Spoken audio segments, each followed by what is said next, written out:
What would you do if you were a cat?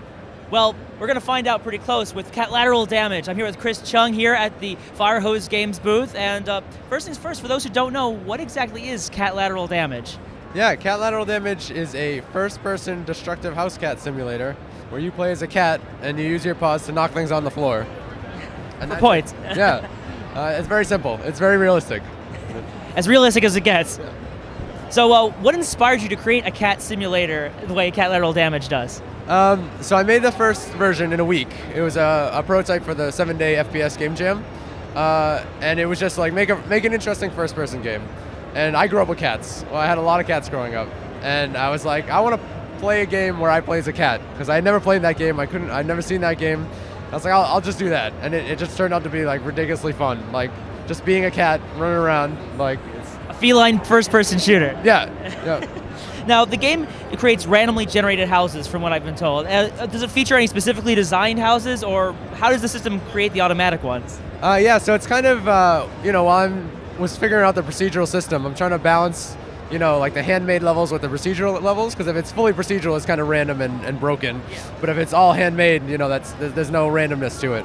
So there's some aspects that I kind of, fine-tune to make it like, the bedroom always has a bed, or the bathroom always has a toilet. But the game will, take all that data and randomize it, change the location of things and the placement and the sizes and just kind of build from there. So each level looks like it's handmade, but it's all random every time you play. Yeah, I don't think a toilet would fit best in the kitchen. I don't know. No. That's innovation to think about in the future.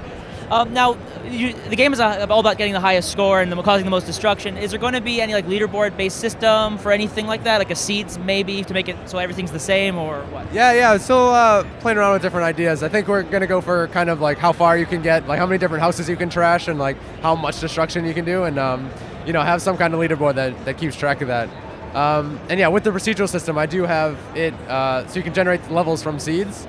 So we could do something like a daily challenge thing where all players get the same house and see who can get the most points in that one house. And it would change every day.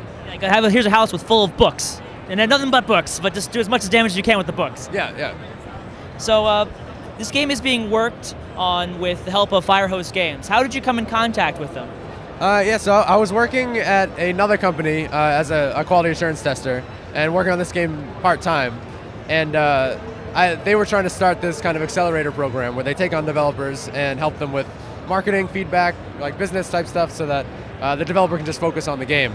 And they're local. I had gone to a few meetups where they were there, and we just started talking over email. And it was like, well, you have this game, and we're trying to do this developer thing. So why don't we just kind of hook up and kind of start working together? And it was pretty easy and pretty cool, and it's been great.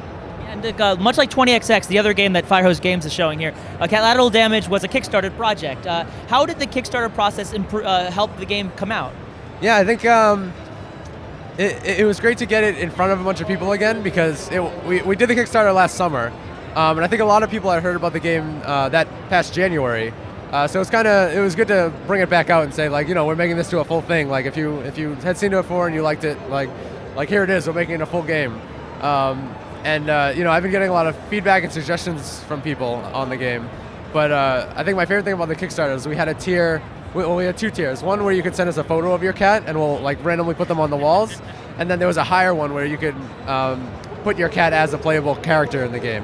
And looking back on it, I think those are probably the greatest things that came out of Kickstarter, because the game now has 160 cat photos that will randomly show up. And then we have 20 people's cats we have to put as playable cats now. And it's just all these real cats in this game is just it's awesome. So. Yeah, that's one of the things I forgot to mention. The game has multiple types of cats you can be, and there's also power-ups and stuff you can get. Can you elaborate a little bit more on that? Yeah, so there are these different upgrades you can collect by completing objectives or playing with different cat toys, and those will increase your movement speed, jump height, SWAT power, and as you progress through houses, you'll collect those upgrades to just get stronger and more mobile and all that. So the houses will get bigger and bigger, and you'll get more powerful to make that a little bit easier. And yeah, by then you'll just be a crazy, super powerful cat. Crazy cat experience. Yeah. Right. For those planning any other crowdfunding ventures out there, what advice would you give them for when they do their projects? I think it really starts at the project itself. I think it really has to be something that is interesting and kind of unique, and that kind of resonates with people. Like, I think with this game, everybody loves cats, and if people who have cats, they want their cat to be a part of it. So going back to like the cat photos, I think having a tier like that where people can kind of contribute something like that, and get the game in return or something like that. I think that's really powerful, and just making sure that your tiers are good, your description's clean, your video's nice, and that's good. And as you said, it was last summer when the Kickstarter was. We're moving pretty close to about a year or so since then. What are you thinking out for a time frame for when it comes out? Planning for a release by the end of April or early May. I think the game's looking pretty good right now. All the mechanics are in place, and it's mostly just getting all the content in. So getting different types of houses, a lot more objects to knock over, just a bunch of little things, just to kind of wrap it up. Now, in the future, I'm going to tell you to go out there and get it right, meow, but then you'd all die from a pun. So when it comes out, try it out.